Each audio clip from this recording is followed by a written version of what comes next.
How's the sound in the microphone, okay? All right. I don't know whether I want to look at you or my speech, but I think I'll look at my speech. This speech is dedicated to the best group of residents since 2003. I'm just kidding, I was in the class of 2003. Actually, every class has gotten better every year after, so you guys are, in fact, the best. Ivy, Brett, Kim, Maddie, Scott, Emma, Mary, and Emily, you are all wonderful people. The faculty know it, your families and guests know it, and the residents who are about to fill your shoes certainly know it. Thank you for inviting me to talk. 5 years ago, I passed out in the hallway of our homes, and in that moment I became a patient. So why am I telling you this at this ceremony and at this place? Because it's the beginning of a story where the kind of advice given by graduation speakers came back to visit me. Like the ghosts in A Christmas Carol descending on poor old Scrooge, I got the advice coming back to me, and it wasn't always welcome. Things like, follow your inner voice, serve others, not just yourself, be a team player, be compassionate, be humble, be grateful, find mentors, stop to smell the roses, live in the present, never give up. In this story, I've had my life saved several times.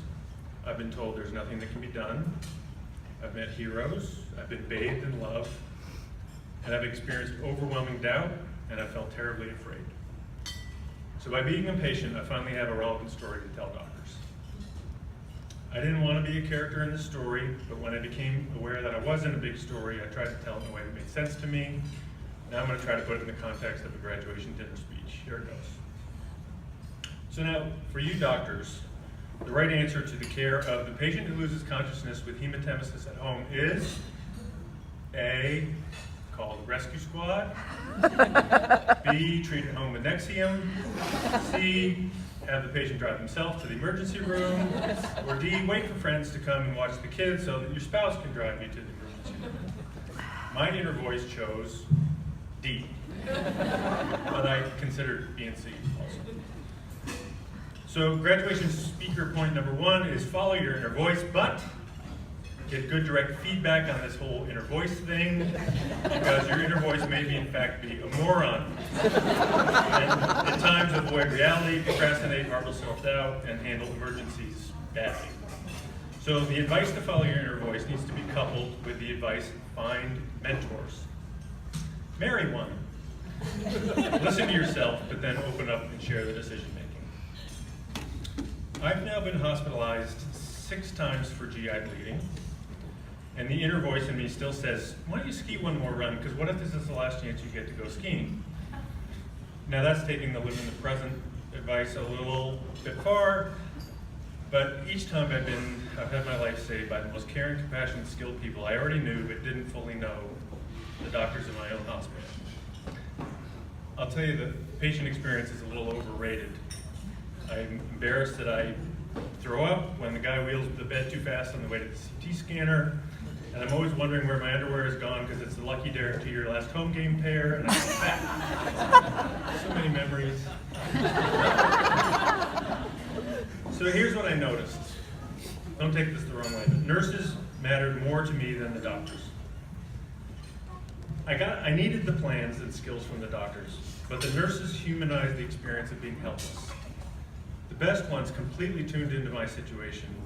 Whatever troubles that were circulating through their brains before entering my room were left at the door. There was a doctor who, after finding out I was in the doctor fraternity, started griping about how hard it was to deal with insurance companies and things like that. I'd just been told by my own hospital's ICU and surgical team that there was nothing they could do for me. I'd flown alone to a different hospital on the last medical transport plane in before a snowstorm. And now I was laying in a gown on an interventional radiology table. So I said to him, I'm just worried you won't be able to stop the bleeding and I won't be able to see my kids again. And there was a nurse who was there, and she came over and she held my hand and she said, tell me about your kids. I'll bet they're scared too. And she stayed with me for the entire procedure. It was 5:30 on a Friday. Everyone in the room was buzzing about the snowstorm. She said things like, none of us are worried about the snow.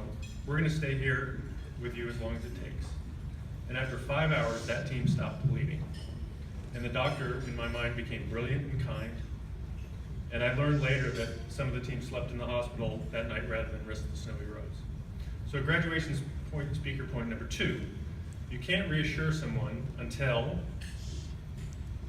you know what they're worried you find out what they're worried about. The point is that in order to serve others instead of yourself, which is great graduation advice, you first leave your own baggage at the door and find out the other person's version about what's going on. The patient story can also snap you and your team into a wonderful focus. You've all taken that long, grumbling walk to the ER for yet another admission, and had your attitude suddenly transformed when you heard something in the patient's story that stirred you. Well, my life was saved because people made that leap. The desire to beat that snowstorm shifted to helping this guy see his family again. Some pieces of the story were told to me later by other people. A transplant coordinator shared with me that the nurse who squeezed multiple units of blood into me one day just collapsed into tears in the hallway later because I had said to her, "This day hadn't been easy for you either, has it?" And she said, "Who does that? Who looks up from their ICU bed and notices someone else is having a bad day?" It was so out of her experience to have a patient try to nurture her. And I tell this part of the story not to be self-serving, like, "Oh, I could use another unit of blood now unless you're busy, in which case I'll just make some tea." That's not my point. I tell it because I know that any of the people in this room who have ever worked the doctor, nurse, student side of things knows what it feels like to do your best and be exhausted with worry and concern and still feel like no one noticed. Or worse, some other thing you did will be complained about or the patient will seem angry. Strong people are often undone by a compliment they didn't see coming. But I'll tell you that I got better care from my team because I reciprocated a little bit. So graduation point number 3 is appreciate others who help you. And always be sincere, whether you mean it or not. Nurturing other people is what it means to be a team player.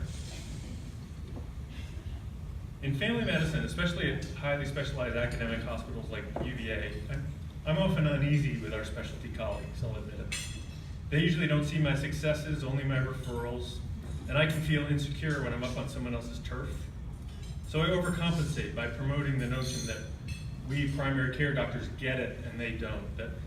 That I tell them I'm superior somehow because I don't overtreat or I don't climb too far out on the limb of the latest theory, or that I value relationships more.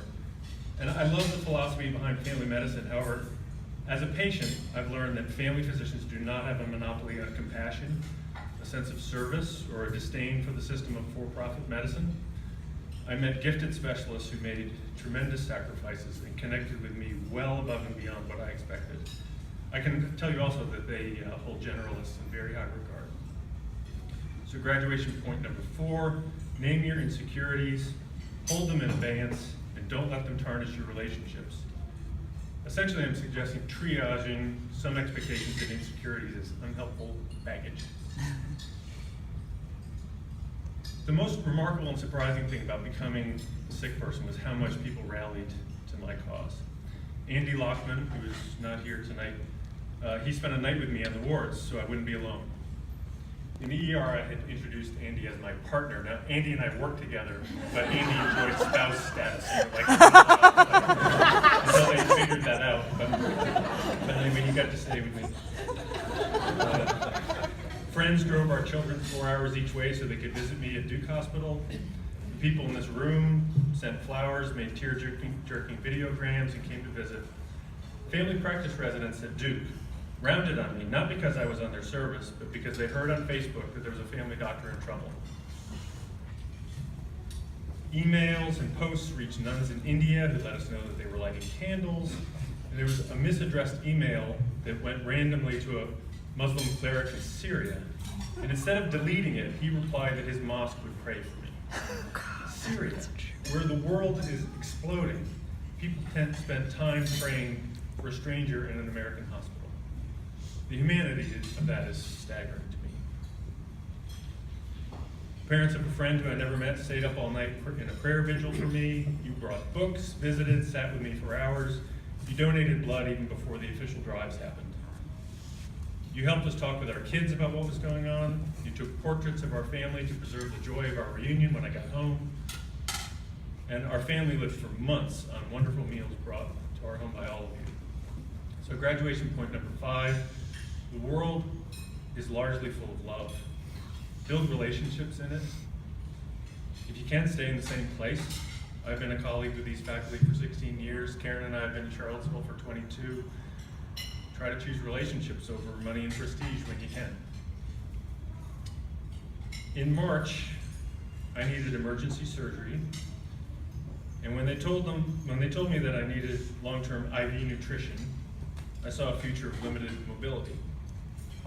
When they told me that they would leave a surgical diversion in my intestine, going out to a bag in my side for a long time, I saw a future of being kind of pathetic.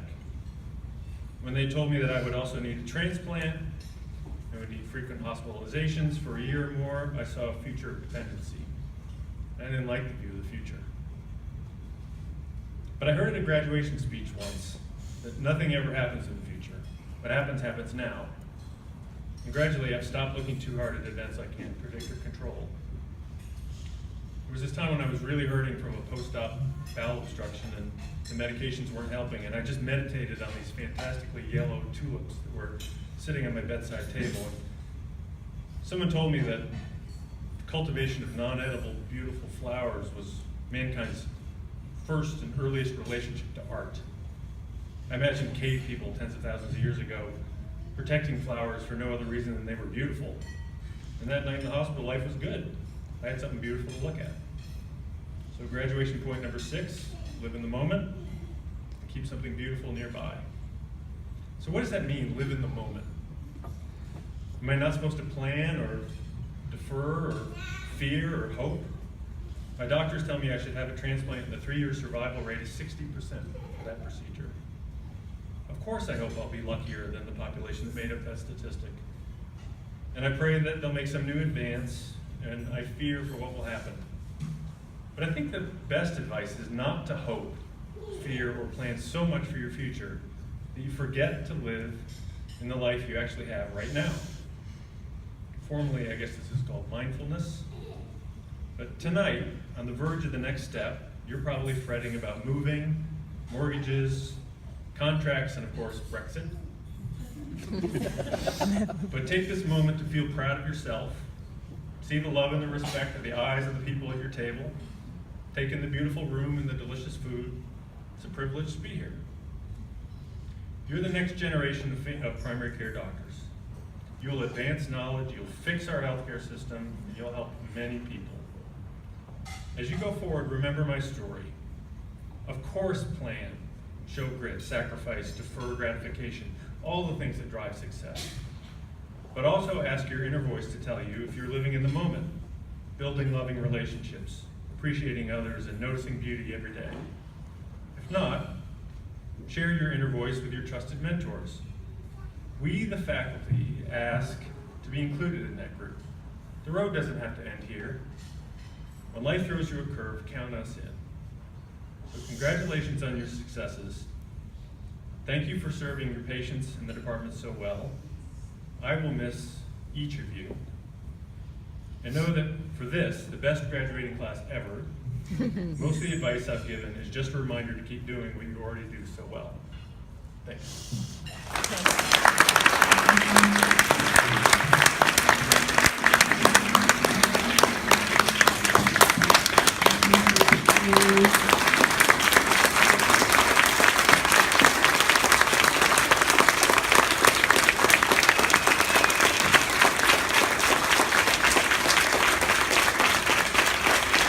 Thank you.